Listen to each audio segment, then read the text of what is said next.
ಬಂಗಾರಪೇಟೆ ತಾಲೂಕಿನಲ್ಲಿ ನಡೆದಂತ 5ನೇ ತಾರೀಕು ನಡೆಯುವಂತ PLD ಬ್ಯಾಂಕ್ ಚುನಾವಣೆಗೆ ಸಂಬಂಧಪಟ್ಟಂತೆ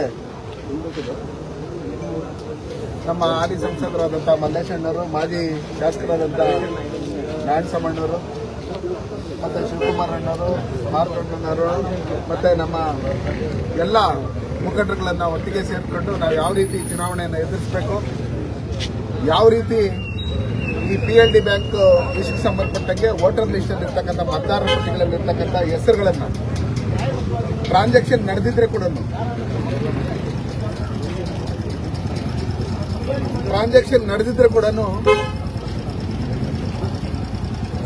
ಸರ್ಕಾರ ಅವ್ರದ್ದಿದೆ ಅಂತ ಹೇಳಿ ಅದನ್ನು ದುರುಪಯೋಗ ಪಡಿಸ್ಕೊಂಡು ನಮ್ಮ ಮಾಜಿ ಶಾಸಕರಾದಂಥ ನಾರಾಯಣಸ್ವಾಮಣ್ಣವ್ರದ್ದು ವೋಟ್ ಲಿಸ್ಟ್ ಅಲ್ಲಿ ಹೆಸರು ತೆಗೆಯುವಂತ ಕೆಲಸಗಳನ್ನು, ಅದೇ ರೀತಿಯಲ್ಲಿ ಸುಮಾರು ಜನ ಶಂಕರಣ್ಣವ್ರದ್ದು ಹೆಸರುಗಳು ಅವರು PLD ಬ್ಯಾಂಕ್ ಅಲ್ಲಿ ಸುಮಾರು ಸಲ ಅಧ್ಯಕ್ಷರಾಗಿದ್ದಂಥವ್ರು, ಇನಾನಿಮಸ್ ಮೆಂಬರ್ ಆಗ್ತಾ ಇದ್ದಂಥವ್ರು. ಈ ತರ ನೋಡಿದಾಗ ಸುಮಾರು ಜನಗಳದ್ದು, ನೂರಾರು ಜನಗಳ ಭಾರತೀಯ ಜನತಾ ಪಾರ್ಟಿ ಮತ್ತೆ JDS ಸಂಬಂಧಪಟ್ಟಂತೆ ಯಾರ್ಯಾರು PLD ಬ್ಯಾಂಕ್ ಅಲ್ಲಿ ಇದ್ರು ಅವ್ರನ್ನೆಲ್ಲ ಇವತ್ತು ವೋಟ್ ಲಿಸ್ಟ್ ಅಲ್ಲಿ ತೆಗೆಸಿರ್ತಕ್ಕಂಥದ್ದನ್ನೆಲ್ಲ ನೋಡಿದಾಗ ಈ ಬಂಗಾರಪೇಟೆ ತಾಲೂಕಿನಲ್ಲಿ ಕರ್ನಾಟಕದಲ್ಲಿ ಯಾವ ತರ ತೊಗ್ಲಕ್ ದರ್ಬಾರ್ ನಡೀತಾ ಇತ್ತು ಅದೇ ರೀತಿಯಲ್ಲಿ ಸರ್ವಾಧಿಕಾರಿ ಧೋರಣೆಯನ್ನ ಇವತ್ತು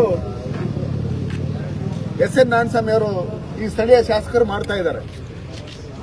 ಇವತ್ತು ಅವ್ರಿಗೆ ವೋಟ್ ಹಾಕಿಲ್ಲ ಅನ್ನೋ ಒಂದೇ ಒಂದು ಕಾರಣಕ್ಕೋಸ್ಕರ ನಮ್ಮಲ್ಲಿ ರೈತರ ಕೆರೆಗಳಿಗೆ ಏನು KCBಯಲ್ಲಿ ನೀರು ಹೋಗ್ತಾ ಇತ್ತು ಅದನ್ನ ನಿಲ್ಲಿಸಿರ್ತಕ್ಕಂಥದ್ದು, ಅವ್ರಿಗೆ ಆ ಊರುಗಳಲ್ಲಿ ವೋಟ್ ಬಂದಿಲ್ಲ ಅನ್ನೋ ಒಂದೇ ಒಂದು ಕಾರಣಕ್ಕೋಸ್ಕರ ರಸ್ತೆಗೆ ಏನು ಜಲ್ಲಿ ಹೊಡೆದು ರಸ್ತೆ ಮಾಡಕ್ ಶುರು ಮಾಡಿದ್ರು ಆ ಜಲ್ಲಿಯನ್ನು ವಾಪಸ್ ತಗೊಂಡೋಗಿರ್ತಕ್ಕಂಥದ್ದು.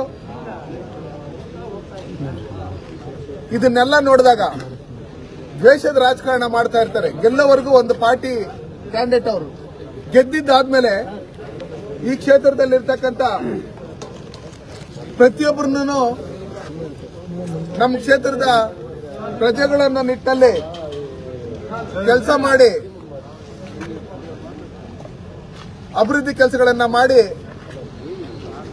ನಾನು ಹಿಂದೆ 30,000 ವೋಟ್ ಲೀಡಲ್ಲಿ ಗೆದ್ದಿದ್ದೆ, ಈಗ 4,500 ಯಾಕೆ ಬಂತು ಅನ್ನೋ ಲೆಕ್ಕಾಚಾರದಲ್ಲಿ ಯೋಚನೆ ಮಾಡಿ ಎಲ್ಲರನ್ನೂ ಒಟ್ಟಿಗೆ ತಗೊಂಡೋಗಂತ ಕೆಲಸಗಳನ್ನ ಮಾಡಬೇಕು.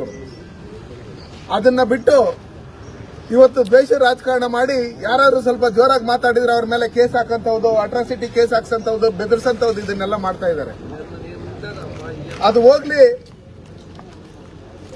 ನಾವು ಮುಂದಿನ ದಿನಗಳಲ್ಲಿ ಚುನಾವಣೆಯಲ್ಲಿ ಯಾವ ರೀತಿ ಅವ್ರಿಗೆ ಅದಕ್ಕೆ ಉತ್ತರ ಕೊಡಬೇಕಂತ ಹೇಳಿ ಜನ ತೀರ್ಮಾನ ಮಾಡಿದ್ದಾರೆ.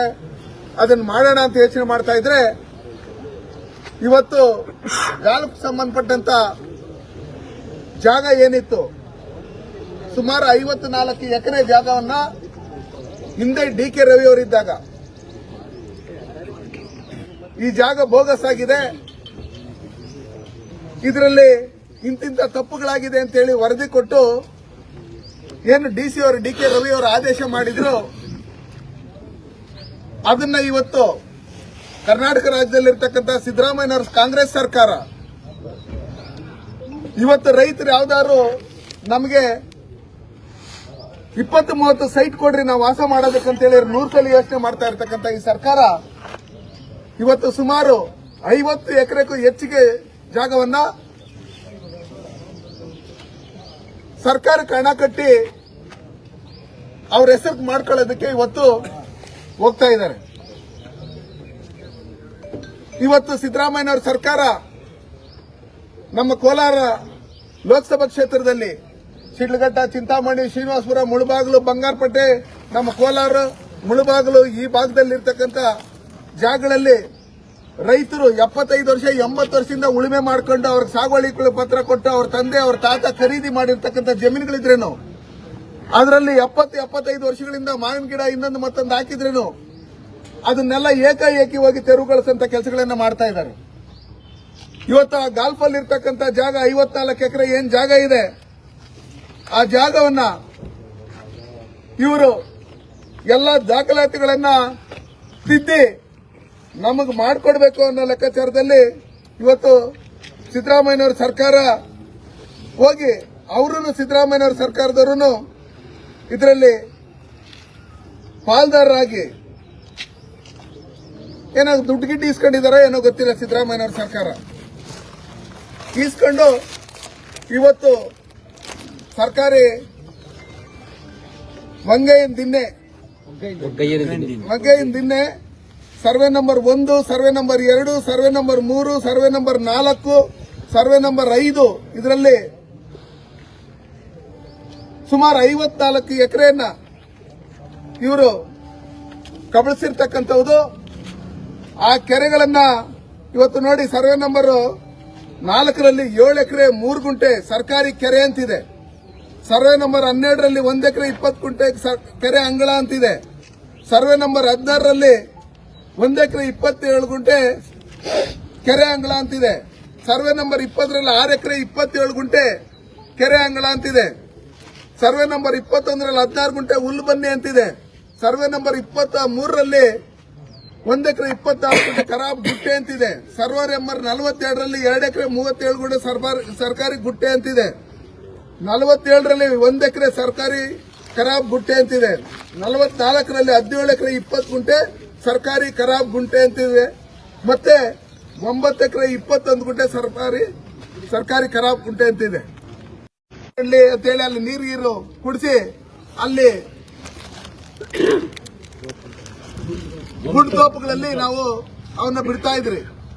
ಆದ್ರೆ ಆ ಗುಂಡ್ತೋಪ್ ಇರ್ತಕ್ಕಂಥ ಏನು ಜಾಗ ಇದೆ, ಸರ್ವೆ ನಂಬರ್ 36 ಅನಗಾನಹಳ್ಳಿ 35 ಗುಂಟೆ ಜಾಗ ಏನಿದೆ, ಸುಮಾರು 18 ಗುಂಟೆ ಜಾಗವನ್ನ ಇವರು ಒತ್ತುವರಿ ಮಾಡಿಕೊಂಡು ಇವತ್ತು ಅಲ್ಲಿ ಆ SN ಸಿಟಿಗೆ ಎಂಟ್ರಿ ಹೋಗೋದಕ್ಕೆ ಗೇಟ್ ಅನ್ನ ಮತ್ತೆ ಆರ್ಚ್ ಅನ್ನ ಕಟ್ಕೊಂಡಿರ್ತಕ್ಕಂಥದ್ದು. ಇದನ್ನೆಲ್ಲ ನೋಡ್ತಾ ಇದ್ರೆ ನಾನು ಸ್ಥಳೀಯ ಶಾಸಕರನ್ನ ಮತ್ತೆ ಸಿದ್ದರಾಮಯ್ಯನವ್ರನ್ನ ಕೇಳಕ್ ಇಷ್ಟಪಡ್ತೀನಿ.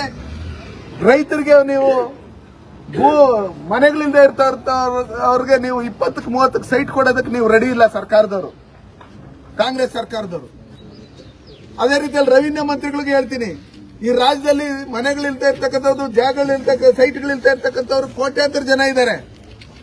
ಅಂತವ್ರಿಗೆ ನೀವು ಸೈಟ್ ಕೊಟ್ಟಿದ್ರೆ ನಾವು ನಿಮ್ಮನ್ನ ಶಬಾಷ್ ಅಂತ ಇದ್ರಿ. ಆದ್ರೆ ನೀವು ನಿಮ್ಮ ಪಾರ್ಟಿ MLA ಸಪೋರ್ಟ್ ಮಾಡಕ್ ಹೋಗಿ ಕ್ಯಾಬಿನೆಟ್ ಅಲ್ಲಿ ಇಟ್ಟು ಇದನ್ನ ನಾವು 54 ಎಕರೆ ಏನ್ ಸರ್ಕಾರಿ ಜಾಗ ಇದೆ, ಇದನ್ನ ನೀವು ಒಂದು ಯಾರ ಬಿಲ್ಡರ್ಗೆ ಈ ಸರ್ಕಾರಿ ಜಮೀನುಗಳನ್ನ ತಿದ್ದುಪಡಿ ಮಾಡ್ಕೊಂಡು ಬೇರೆ ಬೇರೆ ರೀತಿಯಲ್ಲಿ ಇದ್ ಮಾಡ್ಕೊಂಡು ನಮ್ಗೆ ಮಾಡ್ಕೊಡಿ ಅಂತ ಹೇಳ್ಬಿಟ್ಟು ಹೇಳಿ ಇಷ್ಟು ಕೊಡ್ತೀರಿ ಅಂತ ಹೇಳಿ ನಿಮ್ಮ ಹತ್ರ ವ್ಯಾಪಾರ ಕೂತ್ಕೊಂಡಿರ್ತಕ್ಕಂಥವ್ರ ಹೆಸರಿಗೆ ನೀವು ಇವತ್ತು ಅದನ್ನು ಮಾಡಕೊಟ್ಟಿರ್ತಕ್ಕಂಥದ್ದು ನೋಡಿದ್ರೆ ನಾಚಿಕೆ ಆಗ್ಬೇಕು ಈ ಕಾಂಗ್ರೆಸ್ ಸರ್ಕಾರಕ್ಕೆ. ನಾನು ದಯಮಾಡಿ ಸಿದ್ದರಾಮಯ್ಯನವರಿಗೆ ಮತ್ತೆ ರೆವಿನ್ಯೂ ಮಂತ್ರಿಗಳಿಗೆ ಹೇಳ್ತೀನಿ, ಮತ್ತೆ ಏನು ನಮ್ಮ ಈ ಸೆಕ್ರೆಟರಿ ಕಟಾರಿ ಅವರಿದ್ದಾರೆ, ಪ್ರಿನ್ಸಿಪಲ್ ಸೆಕ್ರೆಟರಿ, ನಿಮ್ಗೆಲ್ಲರಿಗೂ ಹೇಳೋದಿಷ್ಟೇ, ನಾನು ನಿಮ್ಗೇನಾದ್ರು ಈ ಕರ್ನಾಟಕ ರಾಜ್ಯದ ಜನತೆ ಬಗ್ಗೆ, ದೀನದಲಿತರ ಬಗ್ಗೆ, ಬಡವರ ಬಗ್ಗೆ, ಯಾವುದೇ ಜಾತಿಯ ಬಡವರ ಮನೆಗಳಿಂದ ಇರ್ತಕ್ಕಂಥವ್ರಿಗೆ ಏನಾದ್ರು ನೀವು ಸೈಟ್ ಕೊಡ್ತೀರಿ ಅನ್ನೋ ಲೆಕ್ಕಾಚಾರದಲ್ಲಿ ಇದ್ದಿದ್ರೆ ನಾವು ನಿಮ್ಮನ್ನ ಶಬಾಷ್ ಅಂತ ಇದ್ರೆ, ಇವತ್ತು ನೀವೇನು ಬಂಗಾರಪೇಟೆ ತಾಲೂಕಲ್ಲಿ 106 ಎಕರೆ ಜಮೀನುಗಳನ್ನ ಇವತ್ತು ಬೋಗಸ್ ಡಾಕ್ಯುಮೆಂಟ್ಸ್ ಗಳನ್ನ ಮಾಡಿಕೊಂಡು ನಮಗೆ ಮಾಡ್ಕೊಡಿ ಅಂತ ಹೇಳಿದಾಗ ನೀವು ಬಿಲ್ಡರ್ಗಳಿಗೆ ಸಪೋರ್ಟ್ ಮಾಡ್ತಾ ಇರ್ತಕ್ಕಂಥದ್ದು ಯಾವ ರೀತಿಯಾದಂತ ನ್ಯಾಯ ಇದೆ? ಹಿಂದೆ DK ರವಿ ಅವರು ಆದೇಶ ಮಾಡಿರ್ತಕ್ಕಂಥದ್ದು ಅಂದ್ರೆ DC ಇದಕ್ಕೆ ನಿಮ್ಗೆ ಮನ್ನಣೆ ಇಲ್ವಾ? ಕೆರೆ ಜಮೀನುಗಳನ್ನ ನೀವು ಒಂದು ಬಿಲ್ಡರ್ ಕೊಡ್ತೀರಿ ಅನ್ನೋದಾದ್ರೆ ಬೇರೆ ಜಾಗಗಳಲ್ಲಿ ಯಾರಾದ್ರೂ ಬಡವರು ಕೆರೆಗಳಿಗೆ ಏನಾದ್ರು 1 ಅಡಿ ಹೋದ್ರೆ ನೀವು ಅವ್ರನ್ನ ತೆರವುಗೊಳಿಸಂತ ಕೆಲಸಗಳನ್ನ ಮಾಡ್ತೀರಿ. ಹಂಗಿರ್ತಕ್ಕಂಥ ಸಂದರ್ಭದಲ್ಲಿ ನಿಮ್ಮ ಶಾಸಕರಾದಂತ ಬಂಗಾರಪೇಟೆ ಶಾಸಕ SN ನಾರಾಯಣಸ್ವಾಮಿ ಅವರು ಅವ್ರು ಮಾಡಿರ್ತಕ್ಕಂಥ SN ಸಿಟಿಯಲ್ಲಿ ಇರ್ಬೋದು, ಆ ಗಾಲ್ಫ್ ಅಲ್ಲಿ ಇರೋದು, ಅದು ಅವ್ರು ನಮ್ಮ ಹೆಸರಲ್ಲಿ ಇಲ್ಲ ಅಂತ ಹೇಳ್ಬಿಟ್ಟು ಹೇಳ್ತಾ ಇರ್ತಾರೆ. ಅವಾಗ ಅವ್ರು ಖರೀದಿ ಮಾಡ್ಕೊಂಡು ಯಾರ್ಯಾರಿಗೆ ಅದನ್ನ ಇಟ್ಕೊಟ್ಟಿದ್ದಾರೆ, ಯಾರ್ಯಾರ ಹೆಸರು ಸ್ಯಾಂಕ್ಷನ್ ಮಾಡಿದ್ದಾರೆ, ಯಾರ್ಯಾರು ಬೇರೆ ರಾಜ್ಯಗಳಿಂದ ಬಂದವರ ಹೆಸರಿಗೆ ಈ ಬಂಗಾರಪೇಟೆ ತಾಲೂಕಲ್ಲಿ ಓಟ್ ಹಾಕಿ ಇವ್ರನ್ನ MLA ಮಾಡಿರೋರನ್ನ ಬಿಟ್ಟು ಅವರು ಪೋಲ್ಟ್ರಿ ಫಾರ್ಮ್ಗಳಲ್ಲಿ ಕೆಲಸ ಮಾಡಂತವ್ರನ್ನ, ಮತ್ತೆ ಅವ್ರ SN ಸಿಟಿಯಲ್ಲಿ ಕೆಲಸ ಮಾಡಂತವ್ರನ್ನ, ಮತ್ತೆ ಇಲ್ಲೇನು SN ರೆಸಾರ್ಟ್ ಇದೆ ಇದರಲ್ಲಿ ಕೆಲಸ ಮಾಡಂತವ್ರ ಹೆಸರುಗಳಿಗೆ ನೀವು ಇವತ್ತೇನು ಸಾಗುವಳಿ ಪತ್ರಗಳನ್ನ ನೀವು ಮಾಡಿದಿರಿ, ನಿಮ್ಮ ಅಧಿಕಾರ ಇದೆ ಅಂತ ಹೇಳಿ, ಮತ್ತೆ ನಿಮ್ಮ ತಾಯಿ ಹೆಸರಲ್ಲಿ ಸರ್ಕಾರಿ ಕಲ್ಲು ಬಂಡೆ ಅಂತ ಹೇಳ್ಬಿಟ್ಟು ಏನಿದೆ ಅದನ್ನ ನೀವೆಲ್ಲ ಒಟ್ಟು ಕುಟುಂಬ ಅಂತ ಹೇಳಿದಾಗ ನಿಮ್ಮ ಹೆಸರಲ್ಲಿ 106 ಎಕರೆ ಜಮೀನು ಇದ್ದಾಗ ನಿಮ್ಮ ತಾಯಿ ಹೆಸರಿಗೆ ಸರ್ಕಾರಿ ಕಲ್ಲು ಬಂಡೆ ಅಂತ ಹೇಳ್ಬಿಟ್ಟು ಹೇಳಿ ಹೆಂಗ್ ನೀವು ಅವ್ರು ನಿಮ್ಮ ತಾಯಿ ಹೆಸರಿಗೆ ನೀವು ಮಾಡ್ಕೊಂಡ್ರಿ? 4 ಎಕರೆ ಮೇಲ್ಪಟ್ಟು ಯಾರ ಹೆಸರಲ್ಲಾದ್ರೂ ಇದ್ರೆ ಆ ಕುಟುಂಬದಲ್ಲಿ ಅವರಿಗೆ ಯಾವುದೇ ರೀತಿಯಾದಂತಹ ಸಾಗುವಳಿ ಪತ್ರ ಕೊಡಕೂಡದು ಅಂತ ಹೇಳ್ಬಿಟ್ಟು ಹೇಳಿದೆ, ಕಾನೂನಿದೆ. ಹಂಗಿರ್ತಕ್ಕಂಥ ಸಂದರ್ಭದಲ್ಲಿ ನಿಮ್ಮ ಶಾಸಕರು, ಕಾಂಗ್ರೆಸ್ ಶಾಸಕರು ಸಿದ್ದರಾಮಯ್ಯನವರ ಸರ್ಕಾರದಲ್ಲಿ ಏನ್ ಮಾಡಿದ್ರೆ ನಡೀತೈತೆ ಅನ್ನೋ ಒಂದೇ ಒಂದು ಧೈರ್ಯ ಇಟ್ಕೊಂಡು ಇವತ್ತು 106 ಎಕರೆ ಜಮೀನುಗಳನ್ನ ಕಬಳಿಸುವಂತ ಕೆಲಸ ಏನ್ ನೀವು ಮಾಡ್ತಾ ಇದ್ದೀರಿ, ಇದು ನಿಜಕ್ಕೂ ಇದು ಜನಕ್ಕೂ ನೀವು ವಿಶ್ವಾಸ ದ್ರೋಹ ಮಾಡ್ತಾ ಇದ್ದೀರಿ. ಅದಕ್ಕೋಸ್ಕರ ಇದೇ ರೀತಿಯಲ್ಲಿ ಈ ಜಮೀನುಗಳನ್ನೇನಾದ್ರೂ ನೀವು ಕ್ಯಾಬಿನೆಟ್ ಇಟ್ಟು ಇವ್ರ ಹತ್ರ ನೀವು ದುಡ್ಡು ಕಟ್ಸ್ಕೊಂಡು ಇವ್ರ ಹತ್ರ ಲಂಚ ತಗೊಂಡು ನೀವೇನಾದ್ರೂ ಅವ್ರಿಗೆ ಮಾಡ್ಕೊಡೋದಾದ್ರೆ ನಮ್ಮ ಕೋಲಾರ ಲೋಕಸಭಾ ಕ್ಷೇತ್ರದಲ್ಲಿರ್ತಕ್ಕಂಥ ರೈತರು ಎಷ್ಟೋ ಜಮೀನುಗಳನ್ನ ಇವತ್ತು ಉಳುಮೆ ಮಾಡ್ಕೊಂಡು ಅವ್ರ ಜಾಗಗಳಲ್ಲಿದ್ದಾರೆ. ಇವತ್ತು ನೀವೇನು ಫಾರೆಸ್ಟ್ ಅಂತೇಳಿ ಅವ್ರನ್ನ ತೆರವುಗೊಳಿಸ್ತಾ ಇರ್ತಕ್ಕಂಥದ್ದು, ಖರಾಬ್ ಅಂತೇಳಿ ತೆರವುಗೊಳಿಸ್ತಾ ಇರ್ತಕ್ಕಂಥದ್ದು, ಕೆರೆ ಅಂತೇಳಿ ಅಂಗಳ ಅಂತೇಳಿ ತೆರವುಗೊಳಿಸ್ತಾ ಇರ್ತಕ್ಕಂಥದ್ದು, ಇದನ್ನೆಲ್ಲ ಮಾಡ್ತಾ ಇದ್ದೀರಿ. ದಯವಿಟ್ಟು ನಮ್ಮ ಈ ರೈತರಿಗೂ ನೀವು ಹಣ ಕಟ್ಸ್ಕೊಂಡು ಅವ್ರಿಗೆ ನೀವು ಸಾಗುವಳಿ ಪತ್ರಗಳನ್ನ ಕೊಡಬೇಕು, ಅವ್ರಿಗೆ ನ್ಯಾಯ ಕೊಡಬೇಕು. ನೀವು MLAಗೊಂದು ಕಾನೂನು, ಬಿಲ್ಡರ್ಗೊಂದು ಕಾನೂನು, ನಿಮ್ಮ ಪಕ್ಷದವ್ರಿಗೊಂದು ಕಾನೂನು, ಕರ್ನಾಟಕದಲ್ಲಿರ್ತಕ್ಕಂಥ ಜನಗಳಿಗೊಂದು ಕಾನೂನು, ಇದನ್ನ ಮಾಡಿದ್ರೆ ಮುಂದಿನ ದಿನಗಳಲ್ಲಿ ನಾವು ಉಗ್ರವಾದಂತಹ ಹೋರಾಟವನ್ನ ಮಾಡ್ತೀರಿ. ನಾವು ಬಂಗಾರಪೇಟೆ ತಾಲೂಕಲ್ಲಿ ಆಗಿರ್ತಕ್ಕಂಥ ಅನ್ಯಾಯ, ಕೋಲಾರ ಜಿಲ್ಲೆಯಲ್ಲಿ ನಡೀತಾ ಇರ್ತಕ್ಕಂಥ ಏನು ಅನ್ಯಾಯ, ಬಡವರನ್ನ ಮತ್ತೆ ರೈತರನ್ನ ಒಕ್ಕಲೆಬ್ಸಂತ ಕೆಲಸಗಳನ್ನ ನೀವು ಮಾಡ್ತಾ ಇದ್ದೀರಿ. ನಿಮಗೆ ತಾಕತ್ತಿದೆ ಸಿದ್ದರಾಮಣ್ಣವರೇ, ರೆವಿನ್ಯೂ ಮಿನಿಸ್ಟರ್ ನಾವು ಕೃಷ್ಣ ಬೈರೇಗೌಡರು ಕೇಳೋದಿಷ್ಟೇ, ನಿಮ್ಗೆ ತಾಕತ್ತಿದೆ. ಈ ಜಾಗವನ್ನ ಏನು ಗಾಲ್ಫಲ್ಲಿ ಇದೆ, ಕೆರೆಗಳನ್ನೆಲ್ಲ ಇವತ್ತು ಮುಚ್ಚಿ ಇವತ್ತು ಗಾಲ್ಫನ್ನು ಮಾಡಿ ಇವತ್ತು ಸರ್ಕಾರಿ ಭೂಮಿಯನ್ನ ಕಬಳಿಕೆ ಮಾಡ್ತಾ ಇರೋ ಅದನ್ನ ತೆರವುಗೊಳಿಸಿ ಹಿಂದೆ DK ರವರು ಏನು ಫೆನ್ಸಿಂಗ್ ಹಾಕಿರೋ ಆ ಫೆನ್ಸಿಂಗ್ ಹಾಕಿ ನಮ್ಮ ಬಂಗಾರಪೇಟೆ ತಾಲೂಕು ಇರ್ತಕ್ಕಂಥ ಜನಗಳಿಗೆ ಮತ್ತೆ ಕೆರೆಗಳನ್ನ ಇವತ್ತೇನು ಉಳಿಸಿ ದನಕರುಗಳಿಗೆ ಅನುಕೂಲ ಆಗಂತ ರೀತಿಯಲ್ಲಿ, ಜನಗಳಿಗೆ ಅನುಕೂಲ ಆಗಂತ ರೀತಿಯಲ್ಲಿ ಅಲ್ಲೇ ಸೈಟ್ಗಳು ಕೊಡಬೇಕು, ಅವ್ರಿಗೆ ನಿವೇಶನ ಕೊಡಬೇಕಂತೇಳಿ ಈ ಮೂಲಕ ನಾನು ಒತ್ತಾಯ ಮಾಡ್ತೀನಿ.